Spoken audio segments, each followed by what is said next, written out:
Hi everyone, welcome back to my channel. I hope you all are doing good. इस video में आपके साथ मैं शेयर करूंगी कि वैक्सिंग वर्सेस बॉडी शेविंग में आपको कौन सा मेथड प्रेफर करना चाहिए अपनी बॉडी से अनवांटेड हेयर को रिमूव करने के लिए।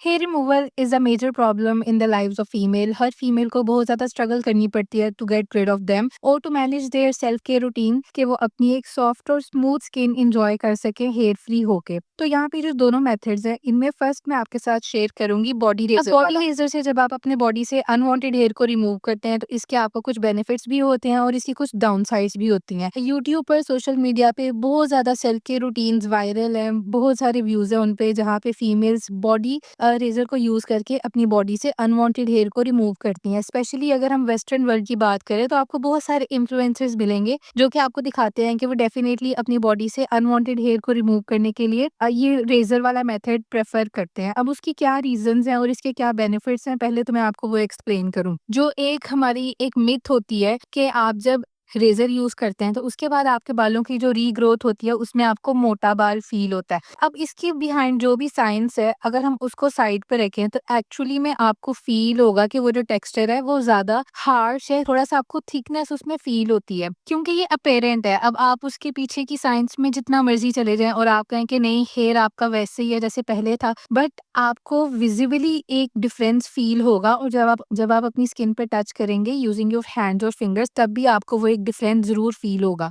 फिर अब जो बात मैंने की है इन्फ्लुएंसर्स की, अब उनकी जो रूटीन्स हैं आप उनको गौर से देखें तो वो काफी ज्यादा फॉलो अप्स भी करती हैं। वो अपनी बॉडी को प्रॉपर मॉइस्चराइजेशन देती हैं, लोशंस देती हैं, तो वो एक फुल केयर उनको अपनी करनी पड़ती है बॉडी की। अब यहाँ पर मैं आपको ये बात कहना चाहूंगी कि अगर आप सिर्फ इन्फ्लुएंसर्स को देख के इंस्पायर हो रहे हैं तो आप थोड़ी बहुत एक अंडरस्टैंडिंग भी ले लें कि बॉडी रेजर के साथ आपका जो एक्सपीरियंस है वो कैसा होने वाला है। उसके बाद डिसाइड करें कि आपको ये टूल अपने हेयर रिमूवल के लिए यूज करना चाहिए या नहीं। बॉडी रेजर यूज करने से आपको बेनिफिट ये मिलता है कि आप इजीली काफी कम टाइम में अपनी बॉडी से अनवांटेड हेयर को रिमूव कर लेते हैं। यानी वैक्सिंग के कंपैरिजन में इसको आपको कम टाइम लगता है ड्यूरिंग योर वन सेशन। लेकिन अगर हम बात करेंगे बालों की रीग्रोथ की तो इसके जो रिजल्ट्स हैं वो आपको 2 to 3 डेज के लिए मिलेंगे और फिर आपको अपने बालों की जो रीग्रोथ है वो फील होना शुरू हो जाती है। अगर हम बॉडी रेजर्स की बात करें तो बॉडी रेजर यूज करने के बाद आपको फर्स्ट डे पे तो अपनी स्किन काफी अच्छी फील होगी, बट 2 3 डेज बाद आपको फील होना शुरू हो जाएगा कि आपके जो बालों की रीग्रोथ है वो स्टार्ट होना शुरू हो गई है। आपको अपनी स्किन पे प्रॉपर हेयर की ग्रोथ भी नजर आने लग जाएगी। तो बॉडी रेजर के जो रिजल्ट होते हैं वो बहुत ज्यादा लॉन्ग लास्टिंग नहीं होते। फर्स्ट तो आप काफी इजीली अपने बालों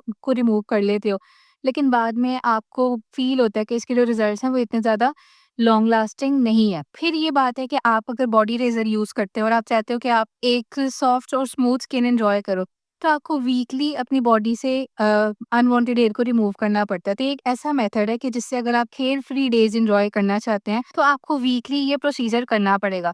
तो वो जो आपको फर्स्ट सेशन में कम टाइम लगता है इन कंपैरिजन टू वैक्सिंग, तो वो जब आप मंथ में 4 सेशंस लोगे तो उसमें वो टाइम मेरे ख्याल से इक्वली हो जाता है। और बॉडी शेविंग का जो मेथड है ये आपको वीकली करना पड़ेगा अगर आप डेली एक हेयर फ्री होके अपनी स्किन को एंजॉय करना चाहते हैं। फिर ये बात है कि बॉडी रेजर यूज करते वक्त आपने काफी ज्यादा केयरफुल रहना होता है क्योंकि इसमें जो ब्लेड होता है उससे आपको कट लगने के चांसेस होते हैं। तो आपने टाइम देना है अपना, रिलैक्स होके इजी होके अपनी शेव करनी है, अपने बालों को रिमूव करना है। आपने जल्दी जल्दी में ये नहीं करना क्योंकि ये जो ब्लेड्स हैं ये फिर आपको कट्स लगा सकते हैं जिससे आपकी ब्लीडिंग होगी और वो आपके लिए अच्छा नहीं है।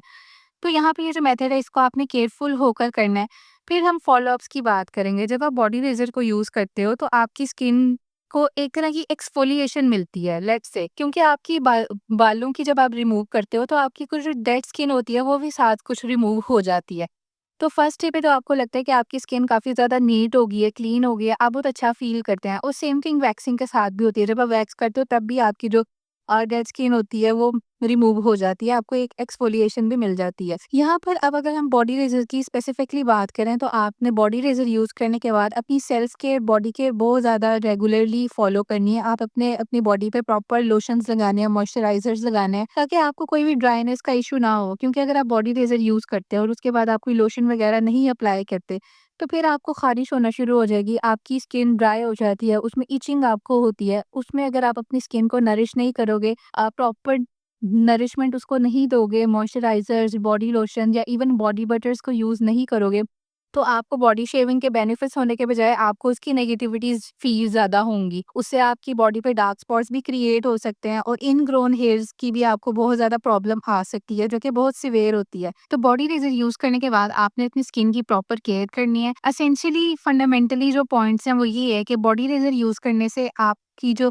अनवांटेड हेयर रिमूवल का जो स्टेप है वो आप कम टाइम में कंप्लीट कर लेते हो। लेकिन फिर आप अगर मंथली देखो तो आपको मल्टीपल सेशंस करने पड़ते हैं, जिसका जो आपका टाइम है और एनर्जी है आपको 4 अलग-अलग डेज़ में डिवाइड करनी पड़ती है।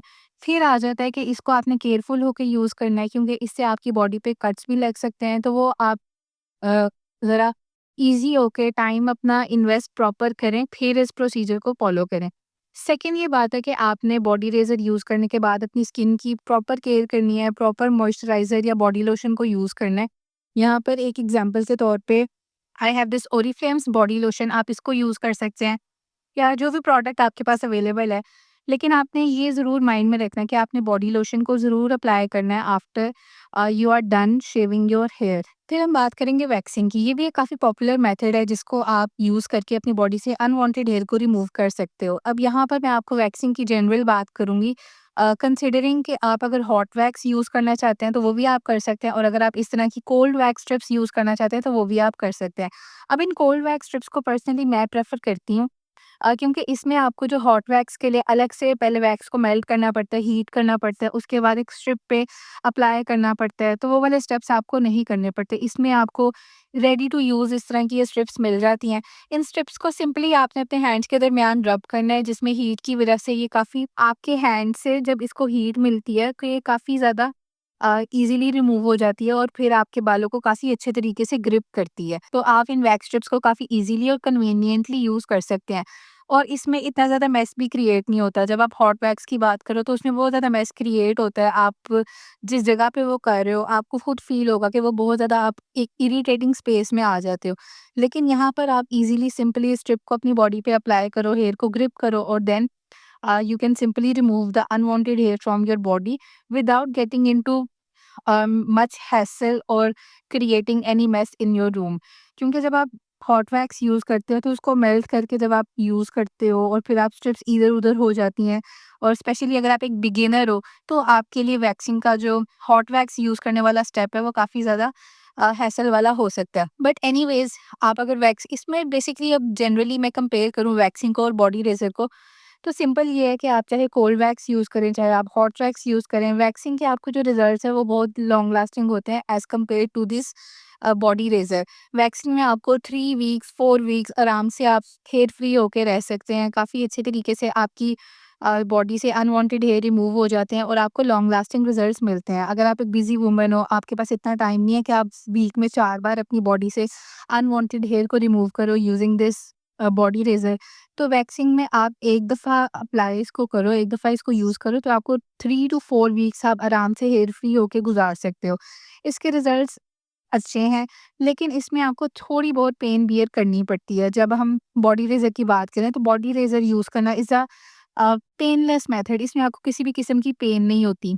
लेकिन यहाँ पर आपको वैक्सिंग यूज़ करने से थोड़ी-सी पेन होती है। वो पेन इतनी ज़्यादा ड्रास्टिक नहीं होती, इतनी इनॉर्मस नहीं होती कि आप उसको बियर ना कर पाओ। फर्स्ट टाइम में शायद आपको फ़ील हो, सेकंड टाइम में तो आपकी बॉडी उससे यूज़्ड टू हो जाती है, तो आपको इतनी फ़ील भी नहीं होगी। और पर्सनली सेइंग, इसमें जो आपको पेन होगी वो इतनी कोई हार्श और सीवियर नहीं होती जो कि आपके लिए कोई प्रॉब्लम क्रिएट करे। लेकिन आपकी अपनी चॉइस है, if you want to go for body razor you can, but I think कि जो बॉडी वैक्सिंग है, इसके रिज़ल्ट ज़्यादा लॉन्ग लास्टिंग होते हैं। इसमें आपने मंथ में 1 सेशन करना होता है या मैक्सिमम आपको मंथ में 2 सेशंस करने होते हैं। लेकिन बॉडी रेज़र के साथ आपको काफ़ी फ्रीक्वेंटली अपनी बॉडी से अनवांटेड हेयर को रिमूव करना पड़ेगा, क्योंकि ये आपकी ग्रोथ को किसी भी वे में रोकता नहीं है, स्टॉप नहीं करता। आपकी बालों की ग्रोथ आती रहती है, आती रहती है। तो ये एक ऐसा मेथड है जिसके लिए आपको बहुत ज़्यादा एक strict self care routine follow करनी पड़ेगी। तो देखने में तो ये काफ़ी ज़्यादा ईज़ी लगता है, और जब आप यूट्यूब पे थंबनेल्स पर देखते हैं कि फीमेल्स अपनी बॉडी की शेविंग करते हुए आपको वीडियोज़ दिखा रही हैं, तो देखने में ये काफ़ी ज़्यादा ग्लैमरस या थोड़ा-सा इंस्पायरिंग लगता है। लेकिन अगर हम रियलिटी की बात करें, this is not a very practical method obviously अगर आपको क्विक फिक्स चाहिए, आप जल्दी में हैं, आप नहीं इतना ज़्यादा टाइम लगा सकते वैक्सिंग में, तो वन्स इन अ व्हाइल के लिए बॉडी रेज़र आपके पास हो तो अच्छी बात है, आप इसको कन्वीनिएंटली यूज़ कर सकते हैं। But as a regular part of your self care routine, I think this is not a very much convenient method in my opinion. फिर इसके बाद अगर हम बॉडी वैक्सिंग की बात करें, this is a little bit painful, not too much, but इसके जो रिजल्ट्स हैं वो बहुत ज़्यादा अच्छे होते हैं, लॉन्ग लास्टिंग होते हैं और आपको हेयर फ्री डेज़ काफ़ी अच्छे तरीके से मिल जाते हैं। तो यहाँ पर वैक्सिंग के बाद भी यही है कि आपने प्रॉपर्ली अपनी बॉडी की केयर करनी है। अगर आप हेयर रिमूवल के बाद अपनी बॉडी की केयर नहीं करते तो आपको इनग्रोन हेयर की प्रॉब्लम्स फेस करनी पड़ सकती है। और भी डिफरेंट इश्यूज़ आपको स्किन के रिगार्डिंग हो सकते हैं, लाइक आपको पिगमेंटेशन हो सकती है। क्योंकि जब आपकी बॉडी ड्राई हो जाती है और आप उसको मॉइस्चराइज़ नहीं करते, फिर आप ऑब्वियसली इचिंग करते हो, तो इचिंग में जो आपके नेल्स हैं, उनसे आने वाले जर्म्स और बैक्टीरिया जब आपकी स्किन के साथ कॉन्टैक्ट में आते हैं, तो वहाँ पर फिर वो पिगमेंटेशन वगैरह क्रिएट होना शुरू हो जाती है। सो आई थिंक कि इस वीडियो में आपके साथ मैंने ये दोनों पॉइंट्स शेयर करनी है कि वैक्सिंग में और बॉडी शेविंग में आपको कौन-सा मेथड अपने लिए यूज़ करना चाहिए। This is a little bit painful, this is relatively painless. इसमें आपको मंथ में 1 सेशन करना पड़ता है, इसमें आपको मंथ में 4 सेशंस लेने पड़ेंगे। If you really want to get rid of your unwanted hair and want to enjoy your soft smooth skin. फिर ये जो रिजल्ट्स हैं इसके वैक्सिंग के, ये ज़्यादा लॉन्ग लास्टिंग होते हैं। आपको अप टू 3 वीक्स, 4 वीक्स आप आराम से हेयर फ्री होके गुज़ार सकते हो। जबकि बॉडी शेविंग के बाद जो आपकी बालों की रीग्रोथ है वो 2 डेज़ बाद, 3 डेज़ बाद आपको प्रोमिनेंटली फ़ील होने लग जाती है। So these were the things about body waxing and body shaving. I hope कि नाउ यू आर इनेबल्ड कि आप अपने लिए डिसाइड कर सकते हैं कि आप किस मेथड के साथ कंफर्टेबल हैं, कौन-सा मेथड आपकी सेल्फ केयर रूटीन में आपको सूट करता है।